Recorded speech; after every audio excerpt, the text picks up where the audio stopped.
¿Cómo puedo operar? Mateo 6 dice, vosotros cuando oréis, entrad en vuestro aposento, vuestro Padre que ve en lo secreto nos recompensará en público. Todo lo que vamos a adquirir para manifestar en el público tendrá que estar en lo secreto, en el secreto de Dios. Pero ¿cuál es el secreto? Note, no estoy hablando de oscuridad, estoy hablando de secreto, de cosas íntimas.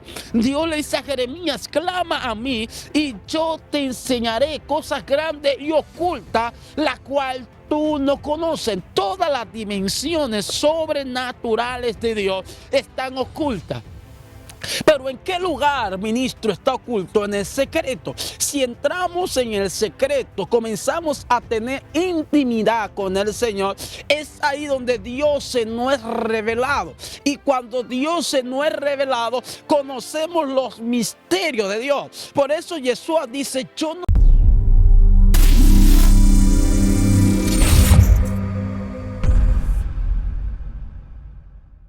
Dios le bendiga a todos, que la paz y la gracia de Dios reine hoy y siempre en sus vidas y en sus corazones. Quien le habla como siempre es su hermano Miguel Peralta. Hoy vamos a compartir una enseñanza y para mí esta enseñanza es muy importante. Vamos a hablar hoy de niveles espirituales, niveles.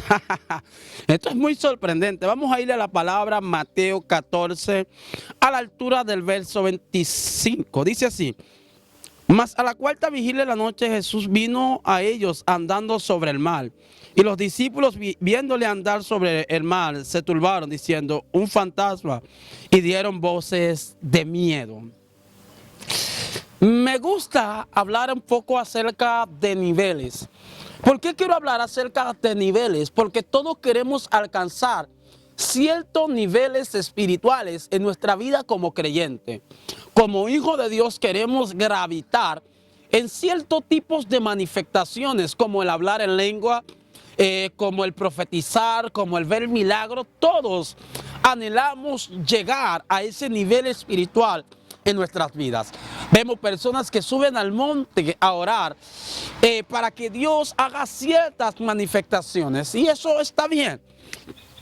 Pero en el pasaje que leímos hay dos puntos que quiero tocar y yo sé que le va a bendecir a alguien hoy. Así que siéntese, póngase cómodo y arranquemos. El primer punto es que dice que Jesús estaba en el monte y descendió a la cuarta vigilia de la noche. Los estudiosos determinan que la cuarta vigilia es de 3 a 4 de la mañana. Es decir, que aproximadamente a esa hora, Yeshua desciende del monte de orar, de hablar con Dios la madrugada. Varón, que no quiere decir que Jesús estaba en el monte y descendió a esa hora porque ya había despedido la multitud de 8 a 9 de la noche, había despedido la multitud y había mandado a sus discípulos que se fuesen. Entonces él subió al monte y al subir a esa hora dice que descendió a la cuarta vigilia, es decir, aproximadamente a las 4 de la tarde. Jesús desciende del monte. Jesús sube a las 9 y desciende a las 4. Perdón, Jesús dura una temporada de oración en el monte y cuando desciende a la cuarta vigilia dice que gravita sobre las aguas, comienza a caminar sobre las aguas en una dimensión que los discípulos desconocían, de tal manera que los discípulos percibieron que era un fantasma y comenzaron a dar voces de miedo. ¿Qué nivel? ¿Qué nivel sobrenatural? ¿Y cómo operar en el nivel donde podemos gravitar sobre las cosas naturales? Jesús comienza a caminar sobre el agua. Todo el mundo que estudia física o geometría y sabe que Jesús rompe la gravedad en lo que es la ley, como nos dicta, alabado sea el Señor, los estudios, rompe la física, alabado sea el Señor, y esto le hace entender a los discípulos que solo un fantasma puede gravitar en esa dimensión. Pero te tengo noticia, esa dimensión es para ti y para mí también gravitar en ella, en el nivel de lo sobrenatural. Pero ¿cómo puedo operar? Mateo 6 dice, vosotros cuando oréis, entrad en vuestro aposento, vuestro Padre que ve en lo secreto nos recompensará en público. Todo lo que vamos a adquirir para manifestar en el público tendrá que estar en lo secreto, en el secreto de Dios. Pero ¿cuál es el secreto? Note, no estoy hablando de oscuridad, estoy hablando de secreto, de cosas íntimas. Dios le dice a Jeremías, clama a mí y yo te enseñaré cosas grandes y ocultas, la cual tú no conoces. Todas las dimensiones sobrenaturales de Dios están ocultas. Pero ¿en qué lugar, ministro, está oculto? En el secreto. Si entramos en el secreto, comenzamos a tener intimidad con el Señor, es ahí donde Dios se nos es revelado. Y cuando Dios se nos es revelado, conocemos los misterios de Dios. Por eso Yeshua dice, yo no lo dejo huérfano, le dejaré el Consolador, el cual lo guiará a toda verdad y a toda justicia. Y os enseñará y mostrará todas las cosas que yo he hablado. Pero ¿cómo? Pero dice que Jesús, siendo el Hijo de Dios, siendo el Mesías, siendo el Salvador, Jesús subía al monte en la madrugada a orar. Si logramos sacar horas de oraciones en la madrugada, vamos a operar en dimensiones sobrenaturales, en unos niveles que nosotros no conocemos. El orar a las 3 de la tarde o a las 3 de la noche hace que operaciones divinas se nos manifiesten.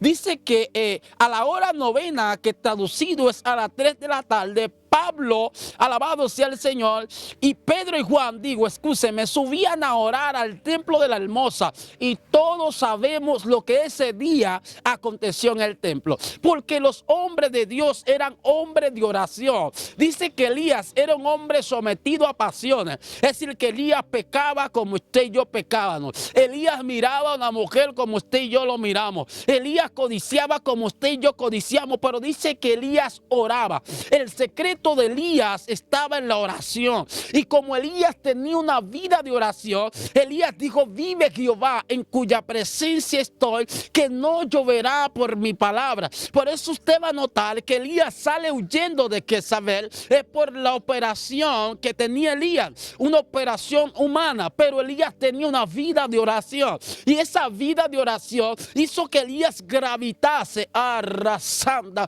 en dimensiones poderosas. No podemos tener dimensiones poderosas si no tenemos una vida de oración, una vida de comunión. Dice que Daniel oraba 3 veces al día y Dios oía la petición que Daniel hacía, de tal manera que Dios contestó a este joven llamado Daniel, y el príncipe de Persia trajo la bendición y se armó una guerra en los aires porque había un hombre de oración.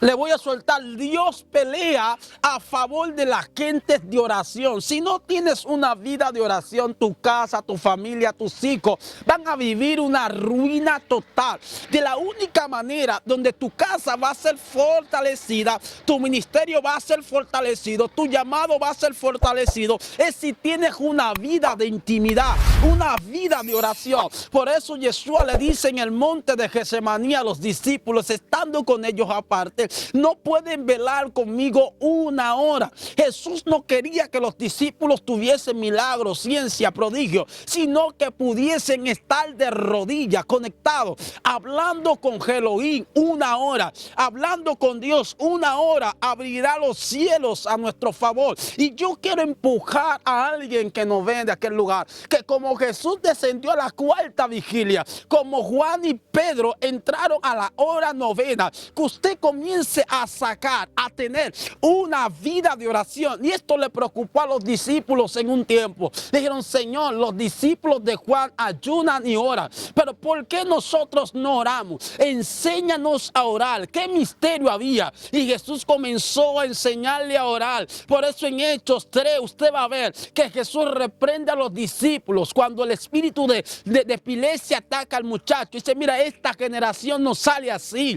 Ustedes pueden quieren reprender, pero esta generación no sale sino con ayuno y oración. Queremos reprender demonios, iglesia, y esto da pena. Iglesias, congregaciones donde cuando la gente cae endemoniada, no hay gente con unción, no hay gente con poder para sacar los espíritus. Alabado sea el Señor. Y los espíritus hacen show en las congregaciones, hacen show en los eventos, porque carecen de alguien que tenga oración. Esta generación no sale sino con ayuno y oración. Es tiempo de que volvamos a intimar, volvamos a tener ciertas relaciones con Elohim. Jesús descendió siendo el Hijo de Dios y gravitó sobre dimensiones. Si no hay oración, no hay dimensión. Y esta palabra yo creo que a alguien tuvo que bendecir, a alguien le cambió la vida. Si no hay oración, no hay dimensión. Así que Dios te bendiga y Dios te guarde. Recuerda, comparte, activa la campanita y comenta si te gustó esta palabra. Dios te bendiga. Shalom. Hasta la próxima.